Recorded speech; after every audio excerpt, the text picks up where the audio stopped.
नमस्कार दोस्तों, स्वागत है आपका हमारे इस यूट्यूब चैनल में। दोस्तों आज की इस वीडियो में भारतीय इतिहास के मोस्ट इंपॉर्टेंट टॉपिक 11वां लेकर आ गया हूं, जो कि आपके आने वाले ग्रुप डी एग्जाम के लिए बहुत ही महत्वपूर्ण वीडियो है दोस्तों। तो वीडियो को लास्ट तक जरूर देखिएगा। वीडियो पसंद आए दोस्तों तो एक लाइक जरूर कर दीजिएगा। चैनल पर नए हैं तो चैनल को सब्सक्राइब जरूर कर लीजिएगा। दोस्तों इस चैनल के माध्यम से आने वाले RRC ग्रुप डी एग्जाम के लिए GK, GS, current affairs, reasoning, physics, biology, chemistry, math और जीके, करंट और साइंस मिक्स के डेली वीडियो आपको चैनल के माध्यम से मिल रहे हैं। इसके अलावा दोस्तों हमारा एक और चैनल है ओम जायसवाल। आप इस चैनल को भी जरूर से जरूर सब्सक्राइब कर लीजिए, क्योंकि इस चैनल के माध्यम से आपको science topic wise, GK topic wise, math topic wise और जितने भी दोस्तों टॉपिक वाइज वीडियो है सारा का सारा ओम जायसवाल चैनल से मिलेगा। तो आप इस चैनल को सब्सक्राइब जरूर कर लीजिएगा। तो चलिए दोस्तों आज की वीडियो को स्टार्ट करते हैं। सबसे पहला क्वेश्चन है दोस्तों, दिल्ली सल्तनत के किस सुल्तान ने सर्वप्रथम स्थायी सेना का निर्माण किया? मोस्ट इंपॉर्टेंट क्वेश्चन है दोस्तों। आपको बताना है कि इनमें से किस सुल्तान ने सर्वप्रथम स्थायी सेना का निर्माण किया था। राइट आंसर हो जाएगा दोस्तों ऑप्शन नंबर डी, यानी अलाउद्दीन खिलजी। आपको बता दें दोस्तों, सल्तनत काल में सर्वप्रथम अलाउद्दीन खिलजी ने एक स्थायी सेना संगठित की और उसने केंद्र में एक विशाल सेना रखी, जिसमें पैदल सैनिकों के अतिरिक्त घुड़सवार भी थे। और खिलजी काल में मंगोलों में प्रचलित सैन्य वर्गीकरण पद विषयक शब्द जैसे अमीरान ए सदा, अमीरान ए हजारा एवं अमीरान ए तुमन के उदाहरण मिलते हैं। अगला क्वेश्चन देख लेते हैं दोस्तों, सेना को वेतन देने की प्रणाली का विधान किसने किया? मोस्ट इंपॉर्टेंट अभी है, आपको बताना है कि सेना को वेतन देने की प्रणाली का विधान किसने किया था। राइट आंसर हो जाएगा ऑप्शन नंबर सी, यानी अलाउद्दीन खिलजी। आपको बता दें दोस्तों कि यहाँ सैनिकों को वेतन देने का संबंध नगद वेतन से है और सैनिकों को नगद वेतन देने की प्रथा की शुरुआत करने वाला पहला सुल्तान अलाउद्दीन खिलजी था। अगला क्वेश्चन देख लेते हैं दोस्तों, अमीर खुसरो का जन्म स्थान है। आपको बताना है कि जो अमीर खुसरो थे उनका जन्म स्थान कहाँ पर है। इसका राइट आंसर हो जाएगा ऑप्शन नंबर सी, यानी पटियाला। आपको बता दें कि अमीर खुसरो का जन्म एटा उत्तर प्रदेश के पटियाला कस्बे में 1253 ईस्वी में हुआ था और इन्हें कव्वाली गायन का जन्मदाता कहा जाता है और इन्हें भारतीय संगीत के ख्याल व तराना गायन का जन्मदाता भी कहा जाता है। अमीर खुसरो पर्शियन तथा हिंदुस्तानी दोनों भाषाओं में लिखते थे। अगला क्वेश्चन देख लेते हैं दोस्तों, अमीर खुसरो किस सुल्तान का दरबारी कवि था? मोस्ट इंपॉर्टेंट क्वेश्चन है। आपको बताना है कि अमीर खुसरो इनमें से किस सुल्तान का दरबारी कवि था। इसका राइट आंसर हो जाएगा दोस्तों ऑप्शन नंबर डी, यानी अलाउद्दीन खिलजी। आपको बताया दोस्तों कि शासकों में से दिए गए इन शासकों में से अमीर खुसरो अलाउद्दीन का दरबारी कवि था और उसने अलाउद्दीन के आदेश पर ही खजाइम अल फुतूह की रचना भी की थी। अगला क्वेश्चन देख लेते हैं दोस्तों, निम्नलिखित में से किसने अपने आप को खलीफा घोषित किया था? आपको बताना है इनमें से किसने अपने आप को खलीफा घोषित किया था। इसका राइट आंसर हो जाएगा दोस्तों ऑप्शन नंबर डी, यानी मुबारक शाह खिलजी। आपको बता दें, मुबारक शाह खिलजी ने खिलाफत के सिद्धांत को ठुकराकर स्वयं खलीफा की उपाधि धारण की और इसका शासनकाल 1316 ईस्वी से 1320 ईस्वी तक था और इस उपलक्ष्य में उसने अल इमाम, उल इमाम और खिलाफत उल्लाह आदि की उपाधि भी धारण की थी। आगे देख लेते हैं दोस्तों आने वाले ग्रुप डी एग्जाम के लिए हमने गणित के 500 प्लस महत्वपूर्ण प्रश्नों का एक ई बुक तैयार करवाया, जो कि आपके रेलवे ग्रुप डी 2022 के लिए स्पेशली ई बुक है दोस्तों। इसमें जितने भी 500 प्लस प्रश्न है, most important and super guest question है दोस्तों आपके आने वाले ग्रुप डी एग्जाम के लिए। तो दोस्तों आप इस ई बुक को जरूर से जरूर ले लीजिए। इसका लिंक दोस्तों आपको डिस्क्रिप्शन बॉक्स में मिल जाएगा। इसके अलावा दोस्तों हमारा एक और ई बुक है 70 प्लस महत्वपूर्ण टॉपिक का। ऑल इन वन टॉपिक है दोस्तों, कोई भी ऐसा टॉपिक नहीं जो आपके एग्जाम के लिए इम्पोर्टेंट ना हो। तो सारे के सारे टॉपिक मोस्ट इंपॉर्टेंट है आपके आने वाले ग्रुप डी एग्जाम के लिए। तो दोस्तों आप इस ई बुक को भी जरूर से जरूर लीजिए। इसका लिंक आपको डिस्क्रिप्शन बॉक्स में मिल जाएगा। अगले क्वेश्चन की बात करें दोस्तों, तो तुगलक वंश का भारत में इस संस्थापक कौन था? आपको बताना है कि जो तुगलक वंश था उसका भारत में संस्थापक कौन था। इसका राइट आंसर हो जाएगा दोस्तों ऑप्शन नंबर सी यानी गयासुद्दीन तुगलक। आपको बताया दोस्तों कि गाजी मलिक या तुगलक गाजी गयासुद्दीन तुगलक 8 सितंबर 1320 ईस्वी को दिल्ली के सिंहासन पर बैठा और इसे ही तुगलक वंश का संस्थापक माना जाता है और वह दिल्ली का पहला सुल्तान था जिसने अपने नाम के साथ गाजी शब्द जोड़ा था। अगला क्वेश्चन देख लेते हैं दोस्तों, निम्नलिखित में से दिल्ली का पहला तुगलक सुल्तान कौन था। अभी मैंने आपको बताया है कि इसका जो राइट आंसर हो जाएगा दोस्तों ऑप्शन नंबर ए हो जाएगा यानी गयासुद्दीन तुगलक। अभी मैंने बताया कि दिल्ली का पहला तुगलक सुल्तान गयासुद्दीन तुगलक था और वस्तुतः तुगलक वंश की स्थापना गयासुद्दीन तुगलक ने 1320 ईस्वी में की थी। अगला क्वेश्चन देख लेते हैं दोस्तों, यदि आप रेलवे एग्जाम्स की प्रिपरेशन कर रहे हैं तो अनअकैडमी दोस्तों लेके आ गया है अभ्यास रेलवे ग्रुप डी का बैच जो कि 5 जनवरी से स्टार्ट है, जो आपको पूरा सिलेबस दोस्तों आपको कवर कराएगा, जो टॉप एजुकेटर के माध्यम से कवर किए जाएंगे। आपको सारे नोट्स हिंदी और इंग्लिश में दिए जाएंगे और आपको रेज हैंड जो कि करने का फीचर भी अवेलेबल रहेगा। इसके साथ दोस्तों एनटीपीसी सीबीटी 2 के लिए स्पेशली बैच दोस्तों 5 जनवरी से स्टार्ट हुआ है, लक्ष्य बैच, जिसमें आपका कंप्लीट प्रिपरेशन कराया जा रहा है। तो आप इसके थ्रू कंप्लीट प्रिपरेशन कर सकते हैं आरआरबी सीबीटी 2 के। एंड दोस्तों एक नया फीचर भी ऐड किया गया है रेज हैंड। क्लास के दौरान आप सिंपली एजुकेटर से डायरेक्ट कांटेक्ट कर सकते हैं, बात कर सकते हैं, इसका भी आप फायदा ले सकते हैं। तो सब्सक्रिप्शन आप अभी ले लीजिए और दोस्तों इस कोड का इस्तेमाल करेंगे अगर आप OJ10, इससे आपको 10% का डिस्काउंट भी मिल जाएगा। तो जल्दी से सब्सक्रिप्शन ले लीजिए। निम्नलिखित में से किसने अपनी राजधानी दिल्ली से देवगिरी स्थानांतरित की थी। आपको बताना है इनमें से किस शासक ने अपनी राजधानी को दिल्ली से देवगिरी स्थानांतरित की थी। इसका राइट आंसर हो जाएगा दोस्तों ऑप्शन नंबर डी यानी मोहम्मद बिन तुगलक। आपको बता दें मोहम्मद बिन तुगलक ने अपनी राजधानी 1327 ईस्वी में दिल्ली से देवगिरी यानी दौलताबाद स्थानांतरित की थी और इसके पीछे उद्देश्य कुशल प्रशासन देना, परंतु पर्याप्त सुविधा उपलब्ध कराने पर भी यह योजना सफल नहीं हो सकी तथा उसने पुनः राजधानी दिल्ली स्थानांतरित कर दी थी। अगला क्वेश्चन देख लेते हैं दोस्तों, निम्नलिखित में से किसने सबसे अधिक दिनों तक शासन किया। आपको इनमें से बताना है कि किस शासक ने सबसे अधिक दिनों तक शासन किया था।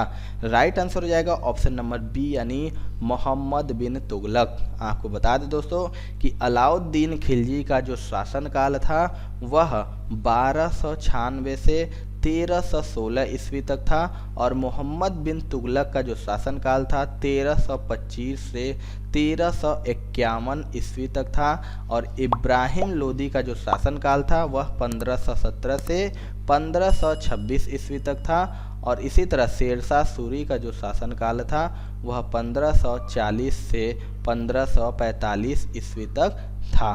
तो सबसे ज़्यादा मोहम्मद बिन तुगलक ने सबसे अधिक दिनों तक शासन किया था।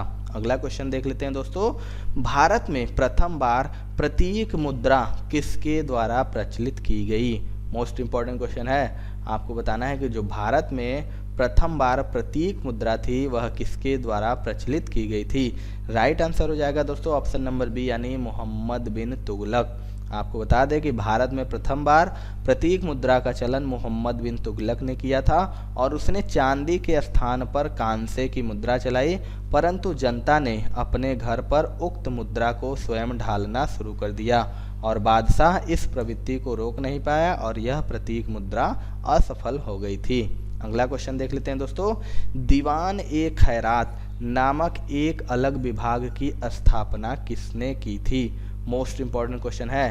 आपको बताना है जो दीवान ए खैरात है नामक एक अलग विभाग की स्थापना किसने की थी। राइट आंसर हो जाएगा दोस्तों ऑप्शन नंबर सी यानी फिरोज तुगलक। आपको बता दें दीवान ए खैरात यानी दान विभाग की स्थापना फिरोज तुगलक ने की थी और इस विभाग द्वारा अनाथों, विधवाओं और गरीबों के भरण पोषण एवं उनकी देखभाल का कार्य किया जाता था।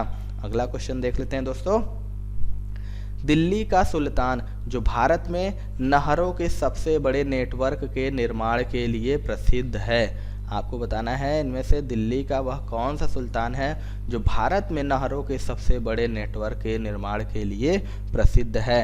मोस्ट इंपॉर्टेंट क्वेश्चन ये भी है। इसका राइट आंसर हो जाएगा ऑप्शन नंबर सी यानी फिरोज शाह तुगलक। आपको बता दें दोस्तों कि सुल्तान फिरोज शाह तुगलक ने कृषि को प्रोत्साहन देने के उद्देश्य से सिंचाई के लिए अनेक नहरों का निर्माण कराया और इसमें सबसे महत्वपूर्ण नहर वह थी जिसके द्वारा यमुना का पानी हिसार तक पहुंचता था। अगला क्वेश्चन देख लेते हैं दोस्तों, निम्नलिखित में से सर्वप्रथम लिखने की कला विकसित की।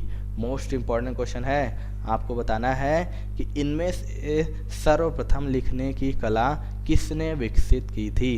राइट आंसर हो जाएगा दोस्तों ऑप्शन नंबर बी यानी सुमेर। आपको बता दें दोस्तों कि प्राचीन विश्व में लिपि कला के आविष्कारक सुमेरियन थे और सुमेरियन किलाक्षर लिपि न केवल सुमेरियनों के लिए उपयोगी सिद्ध हुई अपितु आगे चलकर मेसोपोटामिया की अन्य संस्कृतियों ने भी इसे ग्रहण किया और सुमेरिया में ही सर्वप्रथम व्यवस्थित शिक्षा पद्धति तथा पुस्तकालयों की स्थापना की गई थी। अगला क्वेश्चन देख लेते हैं दोस्तों, दिल्ली की सल्तनत को मुख्य बाहरी खतरा था। मोस्ट इंपॉर्टेंट है क्वेश्चन, मैक्सिमम बार रिपीट हुआ है। आपको बताना है कि जो दिल्ली की सल्तनत को इनमें से जो मुख्य बाहरी खतरा किससे था। इसका राइट आंसर हो जाएगा ऑप्शन नंबर डी यानी इनमें से कोई नहीं। आपको बता दें दोस्तों कि दिल्ली सल्तनत को मुख्य रूप से मंगोल आक्रांताओं का भय था जिन्होंने समय समय पर दिल्ली पर आक्रमण किए और इनके आक्रमण का सल्तनत की आंतरिक व बाह्य नीति पर गंभीर प्रभाव पड़ा था। अगला क्वेश्चन देख लेते हैं दोस्तों, मुरीक यानी मोरक्को यात्री इब्न बतूता किसके समय में भारत आया था। वेरी इंपॉर्टेंट क्वेश्चन है और मैक्सिमम बार रिपीट हुआ है। आपको बताना है जो इब्न बतूता था वह किसके समय में भारत आया था। इसका राइट आंसर हो जाएगा दोस्तों ऑप्शन नंबर डी यानी मोहम्मद बिन तुगलक। आपको बता दें इब्न बतूता मोरक्को मूल का अरब यात्री था और विभिन्न देशों की विस्तृत यात्रा के बाद यह 1333 ईस्वी में मोहम्मद बिन तुगलक के शासनकाल में भारत आया था और मोहम्मद बिन तुगलक ने इसे दिल्ली का काजी नियुक्त किया और 1353 ईस्वी में मोरक्को लौटने पर इब्न बतूता ने रेहला नामक पुस्तक में अपने यात्रा संस्मरणों का संकलन प्रकाशित किया था। अगला क्वेश्चन देख लेते हैं दोस्तों, निम्नलिखित जोड़ों में कौन सा सही सुमेलित है। आपको बताना है कि इन जोड़ों में से कौन सा सही सुमेलित है। राइट आंसर हो जाएगा ऑप्शन नंबर ए यानी शम्स ए सिराज अफीक यानी तारीख फिरोज शाही। आपको बताया दोस्तों कि शम्स ए सिराज अफीक ने कई ग्रंथों की रचना की थी परंतु उनमें से तारीख ए फिरोज शाही ही उपलब्ध है और तबकाते ए नासिर, मिनहाज उल सिराज, फतवा ए जहांदारी और जियाउद्दीन बरनी तथा रेहला इब्न बतूता की रचना है। अगला क्वेश्चन देख लेते हैं दोस्तों, लोदी वंश का संस्थापक कौन था। मोस्ट इंपॉर्टेंट क्वेश्चन है ये भी दोस्तों। आपको बताना है कि लोदी वंश का संस्थापक इनमें से कौन था। इसका राइट आंसर हो जाएगा दोस्तों ऑप्शन नंबर सी यानी बहलोल लोदी। आपको बता दें कि लोदी वंश का संस्थापक बहलोल लोदी था जो अफगानिस्तान के गिलजई कबीले की महत्वपूर्ण शाखा साहूखेल नामक कुटुंब में पैदा हुआ था और उसने 1451 से 1489 ईस्वी तक दिल्ली पर शासन किया था। अगला क्वेश्चन देखते हैं दोस्तों, आगरा नगर को तत्कालीन भारत की राजधानी किस मुस्लिम शासक ने बनाया। आपको बताना है कि आगरा जो नगर था उसको भारत की राजधानी किस मुस्लिम शासक ने बनाया था। इसका राइट आंसर हो जाएगा दोस्तों ऑप्शन नंबर सी यानी सुल्तान सिकंदर लोदी। बता दें कि आगरा को सर्वप्रथम सुल्तान सिकंदर लोदी ने 1504 ईस्वी में अपनी राजधानी बनाया था और 1586 से 1638 ईस्वी तक आगरा को मुगल साम्राज्य की राजधानी होने का गौरव भी प्राप्त है। अगला क्वेश्चन देख लेते हैं दोस्तों, दिल्ली में लौह स्तंभ कौन लाया था। मोस्ट इंपॉर्टेंट क्वेश्चन है दोस्तों। आपको बताना है कि दिल्ली में जो लौह स्तंभ है उसे कौन लाया था। इसका राइट आंसर हो जाएगा दोस्तों ऑप्शन नंबर डी यानी अनंगपाल द्वितीय। आपको बता दें कि लौह स्तंभ दिल्ली में कुतुब मीनार के निकट स्थित एक विशाल स्तंभ है और यह अपने आप में प्राचीन भारतीय धातु कर्म की पराकाष्ठा है। इसका निर्माण कथित रूप से राजा चंद्रगुप्त विक्रमादित्य द्वारा कराया गया और इसे तोमर राजा अनंगपाल द्वितीय द्वारा दिल्ली में लाया गया था। अगला क्वेश्चन देख लेते हैं दोस्तों, रणथंभौर क्या है? मोस्ट इंपॉर्टेंट क्वेश्चन है अभी दोस्तों, आपको बताना है कि जो रणथंभौर है इनमें से क्या है। इसका राइट आंसर हो जाएगा ऑप्शन नंबर बी यानी एक राजपूत दुर्ग। आपको बता दें कि रणथंभौर राजस्थान में राणा हम्मीर देव का एक किला है था और अलाउद्दीन खिलजी ने इस किले को 1301 ईस्वी में हम्मीर देव से जीता था। अगला क्वेश्चन देख लेते हैं दोस्तों, निम्नलिखित में से किस भाषा को दिल्ली के सुल्तानों ने संरक्षण दिया था? आपको बताना है कि इनमें से किस भाषा को दिल्ली के सुल्तानों ने संरक्षण दिया था। राइट आंसर हो जाएगा ऑप्शन नंबर सी यानी फारसी। आपको बता दें कि दिल्ली के सुल्तानों ने फारसी भाषा को संरक्षण प्रदान किया और दिल्ली सल्तनत काल में राजकीय प्रोत्साहन केवल मुस्लिम विद्वानों को दिया जाता था जो कि फारसी में लिखते थे। अगला क्वेश्चन देख लेते हैं दोस्तों, कागज का भारत में आगमन किस सदी में हुआ? मोस्ट इंपॉर्टेंट ये भी क्वेश्चन है, आपको बताना है जो कागज का आगमन था वो भारत में किस सदी में हुआ था। इसका राइट आंसर हो जाएगा ऑप्शन नंबर बी यानी 13वीं सदी। भारत में कागज का जो आगमन था वो 13वीं शताब्दी में माना जाता है। अगला क्वेश्चन देख लेते हैं दोस्तों, मांडू की रानी रूपमती का संबंध किससे था? आपको बताना है जो मांडू की रानी थी रूपमती उसका संबंध किससे था। राइट आंसर हो जाएगा ऑप्शन नंबर बी यानी बाज बहादुर। आपको बता दें मांडू की रानी रूपमती बाज बहादुर की पत्नी थी। अगला क्वेश्चन देख लेते हैं दोस्तों, बहमनी राज्य के अंतिम सुल्तान का क्या नाम था? आपको बताना है कि जो बहमनी राज्य के अंतिम सुल्तान का नाम क्या था। इसका राइट आंसर हो जाएगा दोस्तों ऑप्शन नंबर ए यानी कलीमुल्लाह। आपको बता दें कलीमुल्लाह बहमनी राज्य का अंतिम सुल्तान था और 1527 ईस्वी में उसकी मृत्यु के साथ ही बहमनी राज्य का भी अंत हो गया और उसके भगवान शेषों पर 5 राज्य उठ खड़े हुए थे। अगला क्वेश्चन देख लेते हैं दोस्तों, कृष्णदेव राय कहाँ के राजा थे?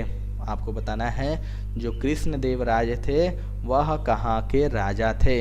राइट आंसर हो जाएगा दोस्तों ऑप्शन नंबर सी यानी विजयनगर। आपको बता दें दोस्तों कि तुलुव वंशीय कृष्णदेव राय विजयनगर का महानतम राजा तथा समस्त भारतीय इतिहास के महानतम शासकों में से एक था। अमुक्तमाल्यद नामक प्रसिद्ध तेलुगु ग्रंथ की रचना कृष्णदेव राय ने ही की थी और बाबर ने अपनी आत्मकथा बाबरनामा में कृष्णदेव राय को भारत का सर्वाधिक शक्तिशाली शासक बताया है। तो ये थी दोस्तों आज की वीडियो। आपको वीडियो कैसा लगा कमेंट सेक्शन में जो बताइएगा। वीडियो पसंद आएगा दोस्तों तो एक लाइक जरूर कर दीजिएगा। आपके लाइक से हमें मोटिवेशन मिलता है कि आपको वीडियो पसंद आ रहा है। चैनल पे दोस्तों नए होंगे तो चैनल को सब्सक्राइब करके बेल आइकन घंटी जरूर दबा लीजिएगा जिससे हम कोई वीडियो डालेंगे उसका नोटिफिकेशन आपको मिलता रहेगा। तो मिलते हैं दोस्तों अपने अगले वीडियो में, तब तक के लिए जय हिंद जय भारत।